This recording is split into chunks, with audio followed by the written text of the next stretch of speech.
दोस्तों, स्वागत है आपका मेरे YouTube चैनल इंग्लिश बाबू पर। और आज मैं फिर हाजिर हूँ आपके साथ एक नई स्टोरी लेकर। और दोस्तों, आज जो स्टोरी मैं आपके लिए लेकर आया हूँ ये एक मॉरल स्टोरी है। बहुत ही प्यारी अच्छी कहानी है, बहुत ही अच्छे मॉरल के साथ। उसके अलावा दोस्तों, आज की इस कहानी में आपको कुछ नए इंग्लिश के वर्ड मीनिंग सीखने को मिलेंगे, उनकी करेक्ट प्रोनाउंसिएशन के बारे में पता चलेगा और हमेशा की तरह जो इसका ग्रामर का पार्ट है उसे डिटेल में कवर करेंगे, तो एक एक स्ट्रक्चर को आप बड़ी आसानी से सीख पाएंगे। तो चलिए दोस्तों, आज के इस कहानी को हम शुरू करते हैं। और सबसे पहले कहानी का टाइटल देखते हैं।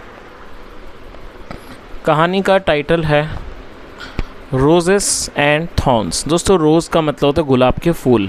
तो क्या अर्थ हुआ कि गुलाब के फूल और कांटे, थॉर्न मतलब कांटे। तो दोस्तों, ये आज की इस कहानी का टाइटल है, शीर्षक है। और अब मैं इसे पढ़ना शुरू करता हूँ। आपसे रिक्वेस्ट है कि आप इस कहानी को बिल्कुल ध्यान से सुने। यदि आज की इस कहानी में आपको कोई भी नया शब्द या फिर नया स्ट्रक्चर मिले तो आप उसको नोट करें, और यदि कहानी अच्छी लगे तो लाइक भी ज़रूर करें। तो चलिए इसको शुरू करते हैं।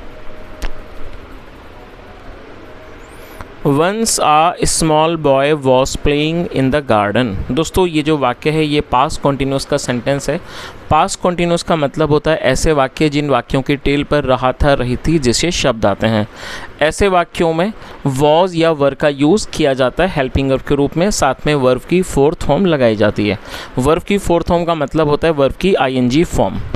उसके अलावा दोस्तों, ये भी ध्यान रखें, जब हमारा सब्जेक्ट होगा आई, ही, शी, इट या सिंगुलर, उसके साथ वॉज का यूज़ किया जाएगा। वी, यू, दे और प्लूरल में वर्ब का यूज़ किया जाता है। तो यहाँ जो सब्जेक्ट है स्मॉल बॉय, ये सिंगुलर है जिसके साथ वॉज का यूज़ किया गया है। तो क्या अर्थ हुआ? वंस एक बार, आ स्मॉल बॉय एक छोटा लड़का, वॉज प्लेइंग खेल रहा था, इन द गार्डन बगीचे में। पूरी लाइन का क्या अर्थ निकला?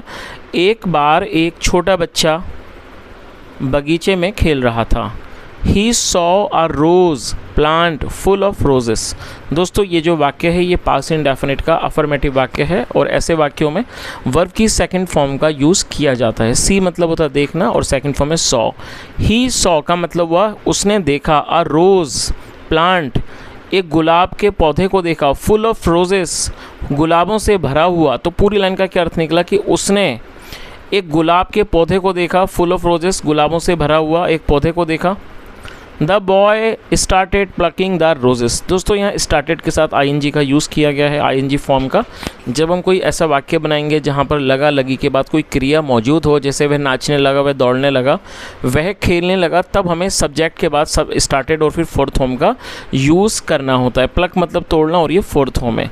The boy started plucking the roses. क्या अर्थ हुआ कि लड़का गुलाब के फूलों को तोड़ने लगा। चलिए दोस्तों, एक मैं स्टार्टेड का वाक्य आपको देता हूँ। यदि स्ट्रक्चर आप समझ गए तो आप उस वाक्य को ट्रांसलेट करें, कमेंट में भी बताएं। वाक्य को नोट कर लीजिए। मैं उसकी मदद करने लगा। चलिए आगे देखिए। The plant had many thorns too. दोस्तों, ये जो वाक्य है देखिए, इसे थोड़ा समझ लीजिए किस तरह का वाक्य है। ये एक पास्ट का पजेसिव वाक्य है। पास्ट पजेसिव होता है जब हम ये दिखाते हैं कि पास्ट में किसी व्यक्ति के पास या वस्तु के पास कुछ भी चीज़ थी, तो ऐसे वाक्यों को पास्ट पजेसिव कहा जाता है। और ऐसे वाक्यों में हैड का यूज़ किया जाता है हेल्पिंग वर्ब के रूप में। तो यहाँ जो सब्जेक्ट है वो द प्लांट सब्जेक्ट है, जिसके साथ हैड का यूज़ किया गया हेल्पिंग वर्ब के रूप में। तो क्या अर्थ हुआ? The plant had many thorns too. Too मतलब भी, पौधे में बहुत कांटे भी थे। ईच टाइम जब भी, द बॉय प्लग्ड अ रोज जब भी लड़का गुलाब का फूल तोड़ता, द थॉर्न्स कांटे would prick his small tiny fingers. और दोस्तों, इसे आप नोट कर लीजिए। प्रिक मतलब चुभ जाना। जो थॉर्न्स थे, कांटे थे, वुड प्रिक वो चुभ जाते, हिज स्मॉल उसकी छोटी, टाइनी फिंगर्स मतलब उसकी छोटी उंगलियों में। तो इस तरह से पूरी लाइन का क्या अर्थ निकला कि जब भी लड़का गुलाब का फूल तोड़ता, the thorns would prick his small tiny fingers, कांटे उसकी छोटी उंगलियों में लग जाते। Then a large thorn pierced his finger. दोस्तों, पियर्स का मतलब होता है कि इस चीज़ को भेद देना, छेद कर देना। सेकंड फॉर्म में पियर्स। फिर क्या अर्थ हुआ इस लाइन का? देन फिर आ लार्ज थॉर्न, फिर एक बड़ा कांटा, पियर्स्ड हिज फिंगर उसकी उंगली में घुस गया। आगे देखिए।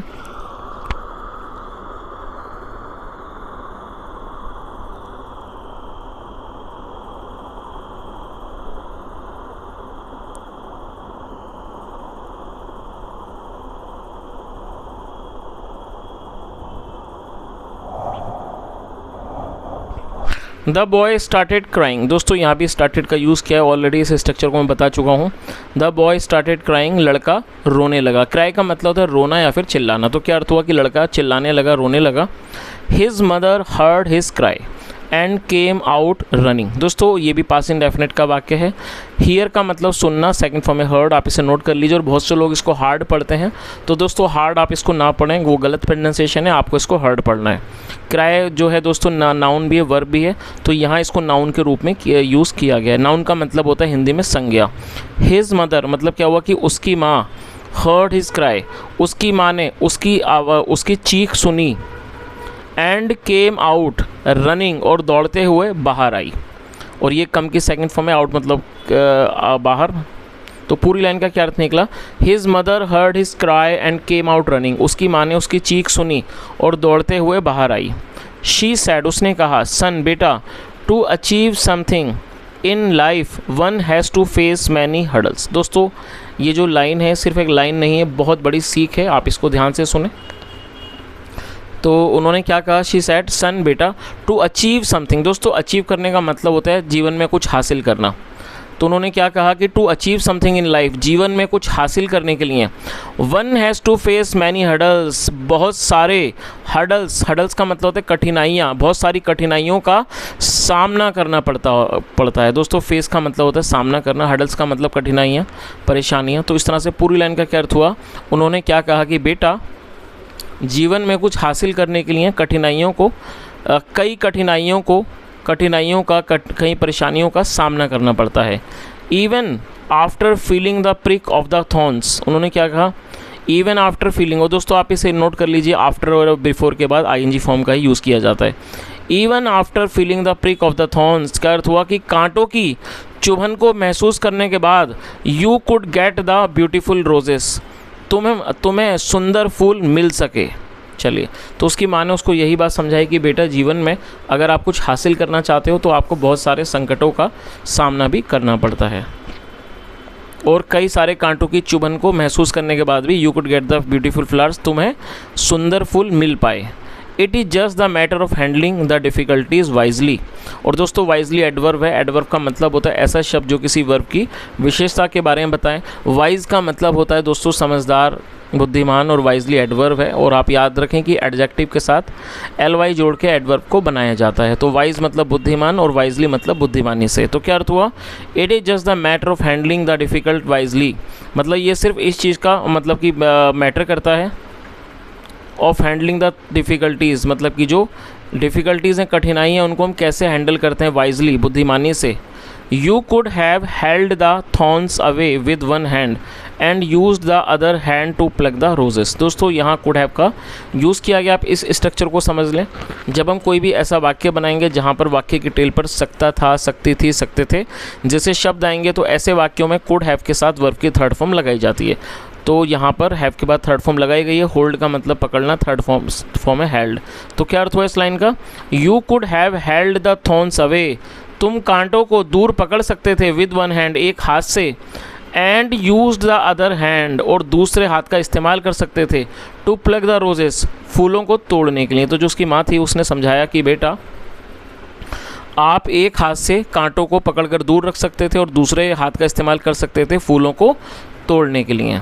देन फिर the thorns would not have pricked you, फिर जो कांटे हैं वो आपको नहीं चुभे होते। चलिए आगे देखिए। आफ्टर हियरिंग दिस, और दोस्तों हियर मतलब सुनना और आईएनजी फॉर्म है। आफ्टर हियरिंग दिस, ये सुनने के बाद the little boy learned, learn मतलब सीखना, सेकंड फॉर्म लर्नड, जो छोटा लड़का था वो सीख गया दैट की life becomes a bed of roses, की जो लाइफ है becomes a bed of roses, वो एक तरह से फूलों का बेड बन जाता है, मतलब फूलों का बिस्तर बन जाता है। When we put in little efforts, जब हम थोड़े से प्रयास लगाते हैं, फॉर रिमूविंग द थॉर्न्स, कांटों को निकालने में। रिमूव मतलब होता है निकालना। चलिए तो दोस्तों इस तरह से छोटी सी कहानी यहीं ख़त्म होती है और मैं उम्मीद करता हूँ कहानी आपको अच्छी लगी होगी। और यदि कहानी के मॉरल के बारे में बात की जाए तो दोस्तों मॉरल आप समझ ही गए होंगे कि मॉरल यही है, जैसा 2 लाइन का ही यहाँ पर मॉरल है कि जीवन में कुछ भी हासिल करने के लिए परेशानियों का, कठिनाइयों का सामना हमें करना ही होता है, क्योंकि बिना उन्हें किए हम उन चीज़ों को हासिल नहीं कर सकते। और दूसरी चीज़ ये कि ये मैटर करता है कि हम चीज़ों को कैसे हैंडल कर सकते हैं। So I believe that all of us must take this story very seriously, and we should take the this learning that whatever we want to do in life or whatever we want to achieve or gain in life, I guess we must believe in this fact that we cannot achieve anything easily or just like that. We have to face a lot of hurdles, we have to face a lot of difficulties and many problems. We have to do a lot of hard work, and guys, remember this thing: if your efforts are sincere and if you are hard working, then surely you get success. Maybe you will not get success very soon, but you will definitely get success sometime. So I guess that we should keep on trying, we should never give up. And when we are doing things, we need to remember this thing that if we want to achieve anything, we need to work hard, because without work hard we can't do anything. So guys, that's it for today. If you really enjoyed the session, if you really enjoyed the video, do like this video and leave your comment. If you really want to say something, if you have any valuable feedback, you are most welcome. You can leave your valuable feedback, suggestion in the comment section. And this is my humble request, guys: if you have come on this channel for the first time, do leave your experience in the comment section. Thank you so much for listening. Have a nice day and bye.